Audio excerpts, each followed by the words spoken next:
बहुत रात हो गई थी। तभी छोटे गोपाल को उसके चाचा शिवा अपने घर ले आए। गोपाल को देखकर उसकी चाची, ये क्या, आप इसे यहाँ क्यों ले आए और इतने बड़े पेटी में क्या लेकर आए हैं?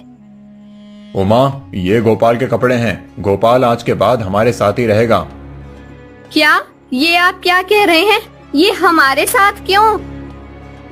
भैया और भाभी के बाद गोपाल की पूरी जिम्मेदारी मेरी है। मेरे भैया ने आज तक मुझे सहारा दिया। उनके बेटे की देखभाल का जिम्मा मैं उठाने वाला हूँ। उमा को शिवा की ये बात बिल्कुल भी अच्छी नहीं लगी थी। गोपाल के माता पिता का अचानक से देहांत हो गया था और शिवा के सिवा उसका इस दुनिया में अब कोई नहीं था। लेकिन उमा को गोपाल एक आंख नहीं भा रहा था। दिन बीत रहे थे। उमा गोपाल को शिवा के साथ काम करने के लिए खेत में भेज देती थी। अपने बेटे अर्जुन को 56 भोग खाना देती थी। वहीं गोपाल को सूखी रोटी खिलाती थी। कुछ साल बीत गए। अब अर्जुन और गोपाल दोनों बड़े हो गए थे। एक दिन, ए गोपाल, आज पूरे घर की अच्छे से सफाई कर देना और हाँ, बाद में बाजार में जाकर मैं जो कहूँ वो सब सामान ले आना। आज 8 साल बाद मेरा बेटा अपनी शिक्षा लौटने वाला है। मैं नहीं चाहती कि उसके स्वागत में कोई भी कमी हो। खेत से आते समय ये सब ले आना। उमा गोपाल को काम पर भेज देती है। खेत में गोपाल मायूस बैठा हुआ था। तभी उसका दोस्त, क्या हुआ गोपाल, आज फिर से चाची ने कुछ कह दिया क्या? नहीं भोला, अब तो मुझे बातों का भी बुरा नहीं लगता। आदत हो गई है उनके तानों की। आज अर्जुन अपनी शिक्षा पूरी करके लौटने वाला है, इसीलिए वो बहुत खुश हैं। मैं भी अर्जुन के साथ गुरुदेव से शिक्षा प्राप्त करना चाहता था, लेकिन चाची ने मना कर दिया। चाची हमेशा ही मुझ में और उसमें भेदभाव करती आई हैं। हाँ, क्योंकि वो तुम्हारी माँ नहीं है और माँ तो आखिर माँ होती है। सही कहा तुमने मित्र। वो कहते हैं ना कि भगवान हर जगह नहीं पहुंच सकता, इसीलिए उसने माँ को बनाया। लेकिन मेरी माँ को तो भगवान ने ही छीन लिया। मैंने हमेशा चाची में अपनी माँ को ढूंढने का प्रयास किया, पर शायद मेरे जितना बदनसीब और कोई नहीं होगा। गोपाल अपना काम खत्म करके घर आ गया। उसने उमा को उसने मंगाई हुई सब चीजें दे दी। कुछ देर के बाद अर्जुन घर आ गया। अर्जुन को देखकर तो उमा फूले नहीं समा रही थी। उनका वो प्यार देखकर गोपाल की आंखें भर आई और वो नदी किनारे जाकर बैठ गया। तभी वहाँ एक ऋषिवर चलते हुए आ रहे थे। गोपाल ने देखा कि उनके पैर से रक्त बह रहा है। फिर, ऋषिवर, यहाँ बैठिए, आपके पैरों से रक्त बह रहा है। हाँ पुत्र, चलते समय एक कांटा चुभ गया है। गोपाल ने ऋषिवर के पैर से कांटा निकाला और अपना रुमाल ऋषि के पैर पर बांध दिया। फिर उसने नदी के पास ही एक जड़ी बूटी उठाई और उसका लेप ऋषि के पैर पर लगा दिया। ऋषिवर, इस जड़ी बूटी से आपको शीघ्र ही पीड़ा से मुक्ति मिलेगी। पुत्र, तुम्हारे मुख पर इतनी पीड़ा और ग्लानि क्यों है? तुम इतने कोमल हृदय के हो, मेरी पीड़ा तुमसे देखी नहीं गई, तो तुम स्वयं किस पीड़ा में हो? फिर गोपाल ने अपनी पूरी कहानी ऋषिवर को बताई। तुम्हें इतने ग्लानि के अनुभव की आवश्यकता नहीं है। पुत्र, मैं तुम्हारे इस मुखमंडल को देखकर कह सकता हूँ कि तुम बहुत बड़े तकदीर वाले हो। तुम्हारा भाग्य बहुत उज्जवल है। तुम ना सिर्फ खुद अपितु अपने पूरे परिवार का उद्धार करोगे। तुम्हें चिंता करने की कोई आवश्यकता नहीं है। शीघ्र ही ऐसा समय आएगा जब सबको तुम्हारा महत्व समझ आएगा। ऋषिवर की बात सुनकर गोपाल को अच्छा लगा। वो घर आ गया। कुछ दिन बीत गए। अभी तक उमा के स्वभाव में कोई बदलाव नहीं आया था। एक दिन राजा बुद्धिवीर के एक दूत गोपाल के गांव पधारे और सब गांव वालों को एकत्रित करके उन्होंने कहा, सुनो सुनो सुनो गांव वालों, हमारे राजा बुद्धिवीर ने हमारे राज्य की राजधानी में एक बहुत ही बड़ी प्रतियोगिता का आयोजन किया है। जो भी उस प्रतियोगिता का विजेता होगा उसे इस राज्य का अगला महामंत्री घोषित किया जाएगा। इसीलिए सभी युवाओं से महाराज का ये अनुरोध है कि वो बड़ी संख्या में प्रतियोगिता में भाग लें और अपना भाग्य आजमाएं। इस बात को सुनकर सभी युवान राजधानी जाने के लिए निकलने लगे। सभी को अपने भाग्य की परीक्षा करनी थी। अर्जुन भी प्रतियोगिता में जाने के लिए तैयार हो रहा था। तब अर्जुन, तुम प्रतियोगिता में भाग लेने तो जा रहे हो, लेकिन वो प्रतियोगिता किस बात की है उसके बारे में तो महाराज ने कुछ नहीं बताया। पता नहीं किस बात की प्रतियोगिता होगी। कोई भी प्रतियोगिता हो पिताजी, मुझे भाग्य का कोई कारण नहीं है। मैं तो गुरुदेव के आश्रम से सभी प्रकार की विद्याओं का ज्ञान ग्रहण करके आया हूँ। मैं किसी भी प्रकार की चुनौती का सामना करने में सक्षम हूँ। देखा, ऐसा विश्वास होना चाहिए। मेरा बेटा आपके इस गोपाल की तरह नहीं है। इसमें बुद्धि और साहस दोनों भी है। मुझे मेरे बेटे पर पूरा विश्वास है कि हमारे राज्य का अगला महामंत्री मेरा अर्जुन ही होगा। अर्जुन तैयारी के साथ राजधानी के शहर जाने के लिए चला गया। गोपाल अपने काम पर लग गया। 2 दिनों के बाद उन्हें पता चला कि जो युवान राजधानी पहुंच गए थे उन सबको महाराज युद्ध भूमि में भेजने वाले हैं। फिर सुनिए जी, आपको पता चला महाराज ने ये ठीक नहीं किया। झूठ बोलकर गांव के सभी लड़कों को युद्धपुर भेज दिया। मेरे हो गया तो हाय मेरा बेटा, इससे अच्छा तो इस गोपाल को ही भेज देते हम। युद्ध में मारा भी जाता तो क्या फर्क पड़ता, वैसे भी हम पर बोझ ही बना हुआ है। चुप रहो तुम। महाराज ने जो किया वो सही नहीं किया है, लेकिन इसका मतलब ये नहीं कि तुम गोपाल के बारे में कुछ भी कहो। चाची, आप मेरे बारे में हमेशा ऐसा क्यों सोचती हैं? मैं आपको हमेशा अपनी माँ के समान मानता हूँ, लेकिन आपने कभी मुझे अपना बेटा नहीं समझा। और समझूंगी भी नहीं। तू तो मेरे गले में फंसा हुआ वो कांटा है जिसे न निगल सकते हैं न उगल सकते हैं। उमा की बात सुनकर गोपाल हमेशा की तरह मायूस होकर नदी के पास आकर बैठ गया। उसका मन कर रहा था कि नदी में कूदकर अपनी जान दे दे, लेकिन फिर उसने सोचा कि खुदकुशी करने से तो अच्छा है ये युद्ध में भाग लेकर मारा जाए। ये सोचकर गोपाल राजधानी में आ गया और दरबार में महाराज बुद्धिवीर के सामने जाकर खड़ा हो गया। तुम कौन हो युवान, और इस प्रकार इतने क्रोध में मेरी ओर क्यों देख रहे हो? मेरा नाम गोपाल है, सोनपुर ग्राम से आया हूँ। क्षमा करें महाराज, लेकिन आपने झूठ बोलकर प्रजा का विश्वास तोड़ा है। आप इतने सारे युवाओं को बिना बताए युद्धपोर पर भेजने वाले हैं। आपने उनके परिवार के बारे में एक बार भी सोचा? क्या बीतेगी उन पर ये सुनकर कि उनका बेटा युद्ध में मारा गया?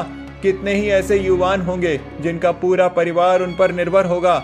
अगर उन युवानों की मृत्यु हो गई तो उनके परिवार का ख्याल कौन रखेगा? आपने असत्य कहकर बहुत बड़ा पाप किया है महाराज। युवान, तुम्हें स्मरण है कि तुम किसके समक्ष होकर बात कर रहे हो? क्या तुम्हें भय नहीं लगता?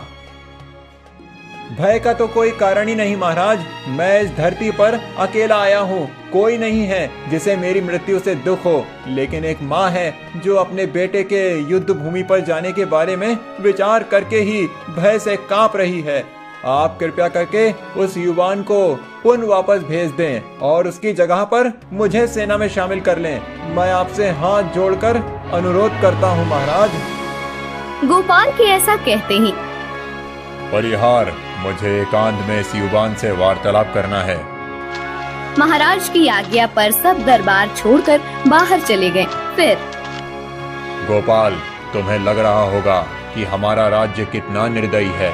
अपनी प्रजा से असत्य बोलकर उनके युवानों के मृत्यु का कारण बन रहा है, किंतु ये सत्य नहीं है। सभी युवान सुरक्षित हैं।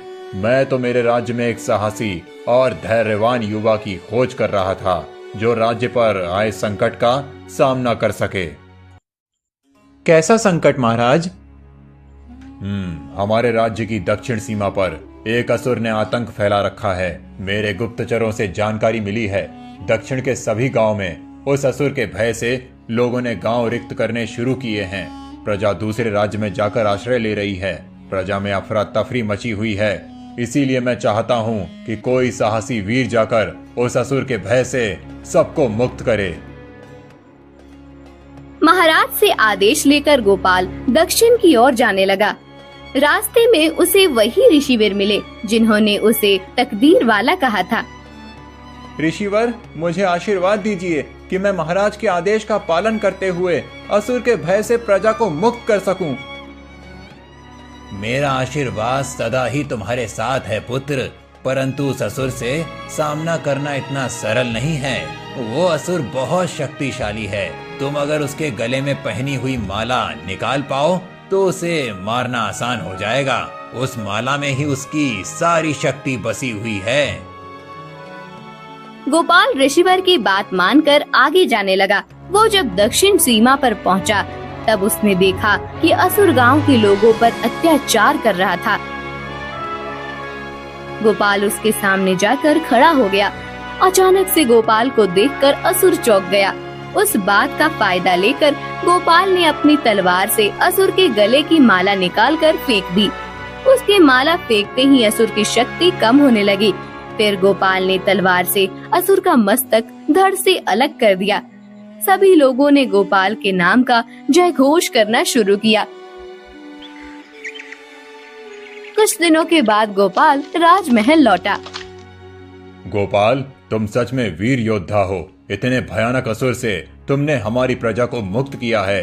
आज से मैं तुम्हें इस राज्य का महामंत्री घोषित करता हूँ और तुम्हें एक महल भेंट देता हूँ जिसमें तुम अपने परिवार समेत निवास कर सकते हो। तुम्हारी वीरता देखकर मेरे मन में बार बार एक ही बात आ रही है। मेरा कोई पुत्र नहीं है, सिर्फ एक ही पुत्री है। मेरे बाद इस राज्य का कोई तो राजा होना चाहिए, लेकिन कुछ राज नियमों के कारण मैं तुम्हें राजा नहीं घोषित कर सकता। इसीलिए मुझे लगता है कि अगर मेरी पुत्री से तुम्हारा विवाह हो जाए तो मेरे जमाई के संबंध से तुम इस राज्य के राजा बन सकते हो। मुझे एक बार अपनी पुत्री से बात करनी होगी। महाराज, मैं बचपन से ही खुद को बदनसीब समझता था, लेकिन कुछ समय पहले मुझे एक ऋषिवर ने बताया था कि मैं सबसे बड़ा तकदीर वाला हूँ और शीघ्र ही मेरा अच्छा समय आने वाला है। आज आपके सम्मान से ये सिद्ध हो गया कि ऋषिवर की बात सत्य थी। बुद्धिवीर ने सब युवानों को छोड़ दिया, जिनमें अर्जुन भी था। गोपाल की वीरता के बारे में पता चलने के बाद अर्जुन और उमा का भी गोपाल के प्रति नजरिया बदल गया। वो अब गोपाल के साथ प्यार से रहने लगे। कुछ दिनों के बाद राजकुमारी ने गोपाल के साथ विवाह करने के लिए हाँ कह दी। दोनों का भव्य विवाह संपन्न हुआ। उमा ने अपने पुत्र और पुत्रवधू का स्वागत किया। सब लोग एक साथ खुशी से रहने लगे। ऋषिवर की बात सच हो गई कि गोपाल सबसे बड़ा तकदीर वाला है।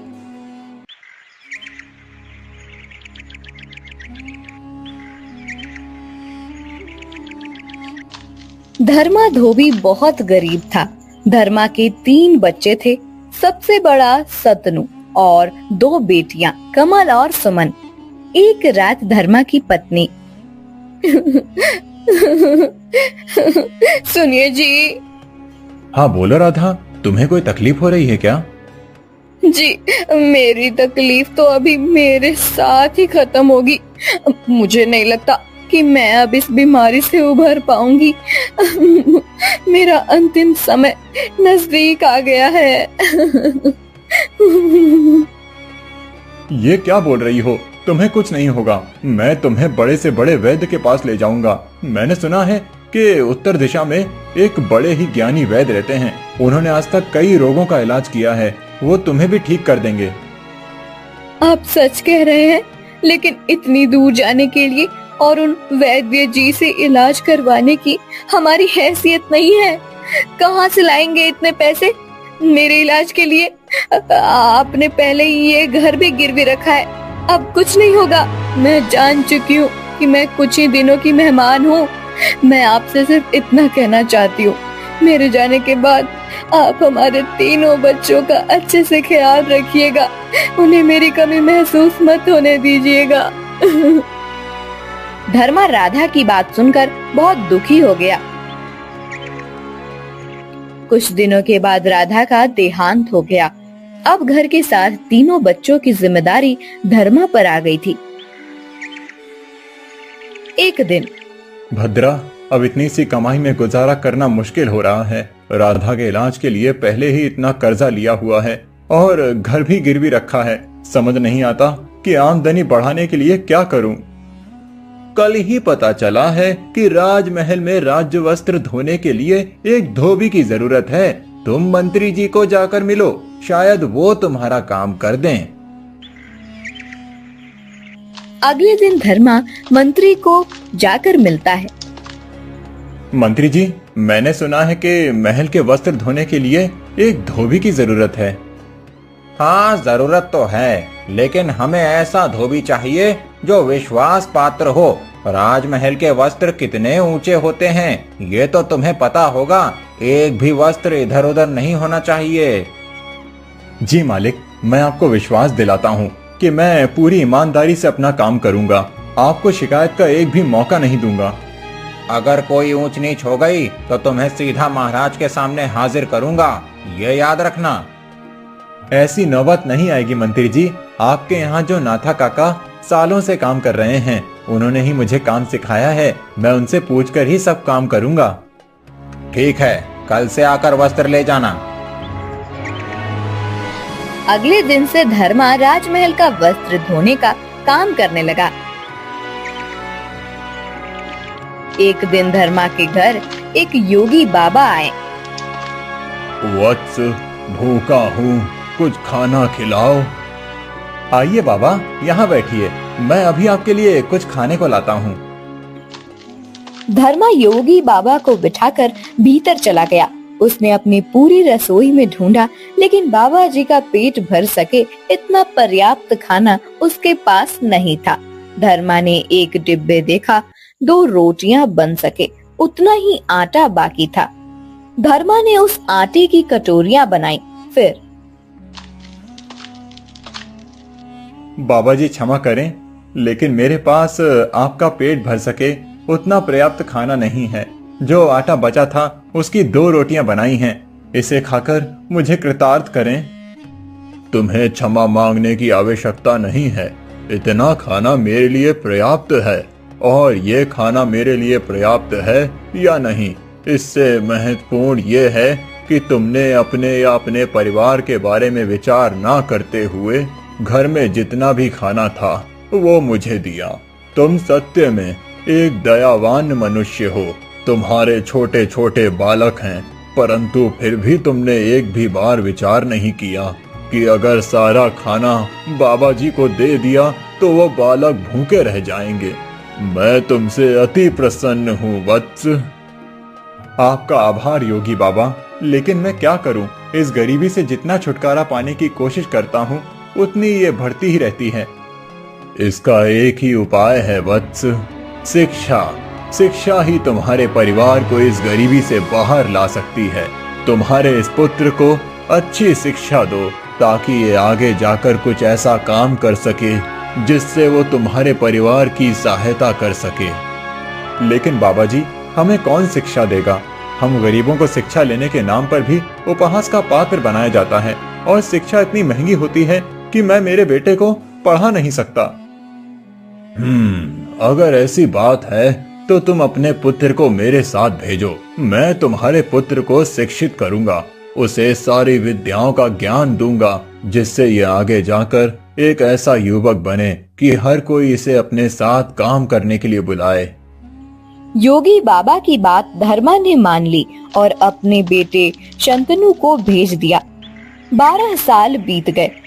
12 सालों बाद शंतनु एक युवा बनकर लौट आया।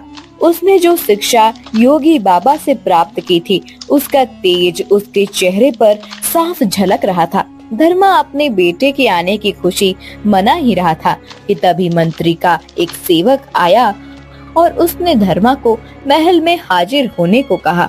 धर्मा राजमहल चला गया। फिर, महाराज, ये वही धोबी है जिसने राजमहल के वस्त्रों की चोरी की है। मंत्री की बात सुनकर धर्मा के पैरों तले जमीन खिसक गई। नहीं महाराज, मैंने कोई चोरी नहीं की है। महाराज, ये असत्य बोल रहा है। मेरे सेवक ने कल इसे 15 वस्त्र धोने को दिए थे, परंतु जब इसने वस्त्र वापस किए तब वो सिर्फ 12 ही थे। नहीं महाराज, सेवक ने मुझे सिर्फ 12 ही वस्त्र दिए थे। अच्छा, तो मैं असत्य बोल रहा हूँ? नहीं, मैं ऐसा नहीं कह रहा हूँ, लेकिन मैंने चोरी नहीं की है। मैं तो यहाँ सालों से काम कर रहा हूँ। आज तक कभी भी मैंने एक भी वस्त्र को इधर उधर नहीं किया, तो आज मैं ऐसा क्यों करूँगा? क्योंकि इस बार जो तुम्हारे पास वस्त्र धुलने के लिए आए थे उनमें सोने के तार लगे हुए थे। उन सोने की तारों को देखकर तुम्हारी नीयत में खोट आई होगी। नहीं महाराज, ये सच नहीं है। धर्मा धोबी, हम कैसे मान लें कि तुम सच बोल रहे हो? तुम्हारे पास अपनी बात को सत्य साबित करने का कोई प्रमाण है? नहीं महाराज, मेरे पास ऐसा कोई प्रमाण नहीं है, लेकिन मैं सच कह रहा हूँ, मैंने चोरी नहीं की है। महाराज, महाराज, आप तो बहुत दयालु हैं, मेरा न्याय कीजिए महाराज। मैं तुम्हें कल तक का समय देता हूँ। अगर तुम ये साबित कर सको कि तुमने चोरी नहीं की है तो तुम्हें दंड नहीं मिलेगा। धर्मा घर आ गया। क्या हुआ पिताजी, आपको राजमहल में क्यों बुलाया था? क्या बताऊं बेटा, तुम आज ही आए हो, लेकिन मैं तुम्हें इतने सालों बाद मिलने की खुशी भी नहीं मना सका। बेटा, मंत्री का कहना है कि मैंने सोने के तार लगे हुए राज्य वस्त्र चुराए हैं। क्या? वो ऐसा कैसे कह सकते हैं? बेटा, उनका कहना है कि उन्होंने मुझे 15 वस्त्र दिए थे, जबकि मेरे पास तो सिर्फ 12 ही वस्त्र आए थे धुलने के लिए। पिताजी, आपको पक्का याद है आपके पास 12 ही वस्त्र आए थे? हाँ बेटा, मैं वस्त्रों की गिनती में कभी कोई गलती नहीं करता। मैं इतने सालों से ये काम कर रहा हूँ, अब तो मैं देखकर ही बता सकता हूँ कि कितने वस्त्र हैं। कमल और सुमन से पूछते हैं, शायद ऐसा हुआ हो कि आप घर नहीं हैं, तब कोई सेवक आकर वस्त्र दे गया हो। सुमन, कमल, यहाँ आओ। जी भैया। मुझे याद करके बताओ कि उस दिन मंत्री जी की तरफ से कोई सेवक आकर वस्त्र देकर गया था? भैया, जब सेवक आया था तब पिताजी घर पर ही थे। पिताजी ने सारे वस्त्र गिन कर लिए थे। नहीं, उसके बाद जब पिताजी वस्त्र धोने के लिए गए थे तब फिर से कोई आकर गया होगा। नहीं भैया, पिताजी के जाने के बाद कोई नहीं आया था। मतलब पिताजी आप जैसा कह रहे हैं, उन्होंने आपको सिर्फ 12 ही वस्त्र दिए थे। हाँ बेटा, लेकिन दिक्कत यह है कि ये बात मैं साबित कैसे करूं? महाराज ने मुझे कल तक का समय दिया है। उन्होंने कहा है कि मुझे कल ये साबित करना होगा कि सेवक ने मुझे 12 ही वस्त्र दिए थे। पिताजी, जब उसने आपको वस्त्र दिए थे तब उसके सामने आपने गिने थे? हाँ बेटा, पूरे 12 वस्त्र थे, लेकिन अब मैं ये बात साबित कैसे करूं? मेरे पास तो कोई प्रमाण नहीं है और ना ही कोई गवाह। सुमन और कमल की बात कोई नहीं मानेगा, क्योंकि वो मेरी बेटियां हैं और बाहर का कोई आदमी वहाँ पर मौजूद ही नहीं था उस समय। पिताजी, आप बिल्कुल भी चिंता मत कीजिए, हम तीनों को आप पर पूरा विश्वास है। तुम लोगों का तो विश्वास है बच्चों, लेकिन अगर महाराज को विश्वास नहीं हुआ तो वो मुझे उस बात का दंड देंगे जो गुनाह मैंने किया ही नहीं है। जिंदगी भर गरीबी से गुजरता रहा और अब इस उम्र में अब ये चोरी के इल्जाम की जिल्लत। पिताजी, आप ज्यादा मत सोचिए, निश्चिंत होकर सो जाइए। मैं योगी बाबा के पास से शिक्षा प्राप्त करके आया हूँ और अब मुझे उस शिक्षा का प्रयोग आपको न्याय दिलाने में करना होगा। कल ही मैं आपके साथ राजमहल में चलता हूँ, फिर देखना क्या होता है। अगले दिन धर्मा के साथ संतनु राज दरबार में पहुंचता है। दरबार में महाराज के साथ मंत्री और बाकी सब मौजूद होते हैं। धर्मा, कल मैंने तुम्हें कहा था कि अपनी बेगुनाही का प्रमाण लेकर आना। तुम ऐसा कोई प्रमाण लाए हो? महाराज की जय हो। महाराज, मैं धर्मा धोबी का बेटा शांतनु हूँ। मैं प्रमाणित करूँगा कि मेरे पिताजी बेगुनाह हैं और उन्होंने चोरी नहीं की है। अच्छा, ऐसा कौन सा प्रमाण है तुम्हारे पास? महाराज, मुझे मंत्री जी से बात करनी है। मंत्री जी आपसे कह रहे हैं कि आपके सेवक ने पिताजी को 15 वस्त्र दिए थे, लेकिन पिताजी कह रहे हैं कि उन्हें सिर्फ 12 ही वस्त्र मिले। तो आपके सेवक के पास कोई प्रमाण है कि वो सच बोल रहा है? युवान, तुम्हारा इतना दुस्साहस कि तुम राज्य के मंत्री के सेवक पर संदेह करो। हम सभी सेवकों को जांच परख कर ही काम सौंपते हैं। मेरा सेवक कभी असत्य नहीं कह सकता। तुम्हारे पास कोई प्रमाण या साक्षी हो तो बताना। हाँ, मेरे पास एक साक्षी है। लेकिन मंत्री जी, जब मैंने धोबी को वस्त्र दिए तब वहाँ उनकी बेटियों के सिवा और कोई नहीं था। था सेवक, सिर्फ तुम इस बात को नहीं देख पाए। महाराज, हमारे घर के बाहर एक पेड़ है, वो इस बात का साक्षी है कि मेरे पिताजी सच बोल रहे हैं। क्या? एक पेड़? लगता है तुम्हारी मति भ्रष्ट हो गई है युवान। एक पेड़ किसी बात का साक्षी कैसे हो सकता है? पेड़ क्या यहाँ आकर सच बताएगा? नहीं, पेड़ यहाँ नहीं आ सकता, इस बात को मैं मानता हूँ। लेकिन अगर हम पेड़ के पास चले जाएं, तो वो पेड़ सब कुछ सच बता देगा। ये कैसे संभव है? कोई पेड़ बोल कैसे सकता है? महाराज, मैंने 10 वर्षों तक एक योगी बाबा के पास शिक्षा ग्रहण की है। उन्होंने मुझे अपनी योग माया भी सिखाई है। उसी योग माया का उपयोग करके मैं किसी भी अचल वस्तु को बोलने की शक्ति प्रदान कर सकता हूँ। हम सब मेरे घर के बाहर जो पेड़ है उसके सामने जाते हैं।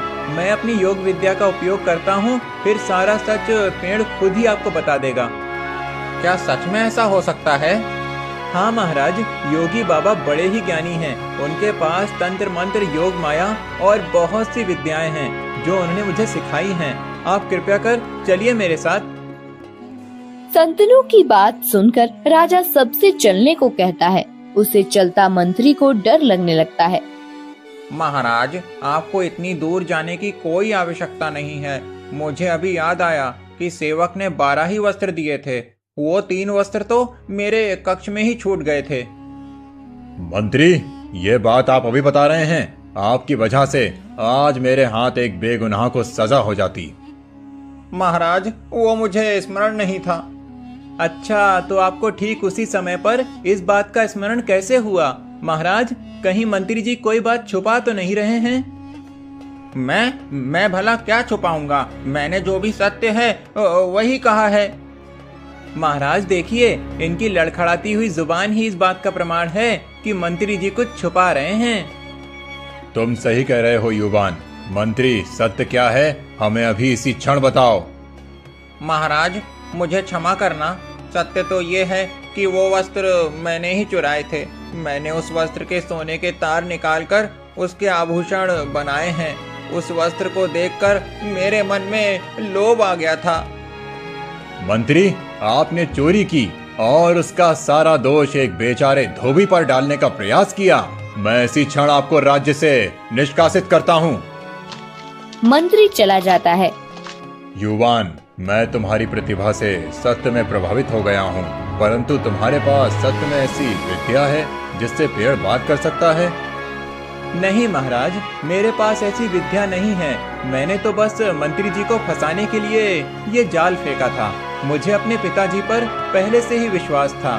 मेरे पिताजी कभी झूठ नहीं बोल सकते और ना ही उनकी तरफ से वस्त्रों की गिनती में भूल हो सकती है। इसीलिए मैंने मंत्री जी को टटोला, लेकिन उन्होंने गुनाह किया था। इसीलिए पेड़ की बात करने पर वो डर गए और सब कुछ सच बता दिया। वाह धर्मा, तुम्हारा बेटा तो होनहार है। युवान, तुमने अपनी सूझबूझ का एकदम सही उपयोग किया है। हमारे राज्य को ऐसे ही मंत्री की जरूरत थी जो अपनी सूझबूझ और बुद्धि का उपयोग राज्य के हित के लिए करे। युवान, मैं तुम्हें आज से ही इस राज्य का मंत्री नियुक्त करता हूँ। धर्मा, आज से तुम अपने पुत्र और अपने परिवार के साथ मंत्री कक्ष में रहोगे। महाराज चले जाते हैं। अगले ही दिन संतनु अपने बहनों और धर्मा के साथ राजमहल में अपने कक्ष में रहने चला जाता है। अच्छी शिक्षा की प्राप्ति से एक गरीब का पूरा जीवन संवर जाता है।